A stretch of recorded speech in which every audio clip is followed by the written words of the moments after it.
have to study the car you're driving, right? Okay. What a hairy back. See this bone, okay? This bone right here. This is called the scapula. Scapula. Okay. Okay, scapula, shaped like this, right? Okay, there's 4 muscles that move the scapula. There's the levator scapula. It attaches right here, runs subtrapezius, and attaches the bottom of the occipital. That elevates the scapula, but has nothing to do with the shoulder or anything else. Okay? You have the rhomboids minor and the rhomboids major, and they articulate the scapula into the spine. You have the serratus anterior, and they tip the scapula down and forward. So the scapula can articulate a great deal. Okay? And that allows you, the further away from the point of contact that you can adapt, the better and more efficient you're going to be. If you try to always twist and turn off the shoulder, you're not going to be able to do that. If, however, you fire the trapezius muscle, the strongest muscle in the back, it automatically overrides all the other muscle and you lose all the articulation of the scapula, and now you're pushing, shoving, twisting, levering, which if it's a wrestling match, all right, but if somebody's trying to cut your arm with a knife, probably not the best thing to do. Okay? Again, if the shoulder raises, see the trapezius here, it's attached to the acromion, and that's what raises. Okay? So if the shoulder's raising, you're firing the trapezius. You don't want to do that.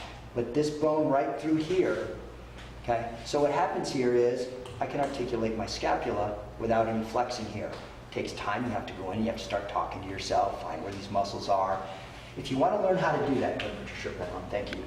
A good thing is to stand up against a wall, feel the scapula so you actually have contact with it, and then you can start moving it around and realize, oh, or lay on your back. Because once you touch it, it's like, oh, that's where it is, because you don't have an inner access yet. But by having an external access and then an internal access, now you can start going, oh, I can actually move that a lot, right? So if somebody grabs me, okay, and instead of leveraging, I can go back there, grab it, strong, okay? Now, don't grab way up there, grab it down, a little further down. You want to grab the smallest part that's connected to the most bone, because as you get up on all this muscle, you can't hold anybody there. Okay? So, strong. Feel it. Don't let me turn it over. You can stop that. Okay? Feel it? Okay. Feel how it'd be a big fight? Okay. Because it didn't happen here. It happened back here. I'm not treating him as a separate person. Okay? I'm not fighting and treating him as separate. We're just going to blend for the moment. Right? Become one with your opponent for the brief while he's still alive. Okay? At least he won't die and we'll have somebody else. Okay? So when you're doing this, let your scapula release and you'll be able to move all this easily and you'll leave a large space. So remember, down the road, it's not just from a grab. Somebody could be cutting at your arm and you're learning how to displace it. So you can't turn this up, you have to move this all the way around and look at the big hole you've left for them. Okay? Later on, again, they'll cut and they'll have a knife up through here and they'll have missed you, but they'll never seen what happens.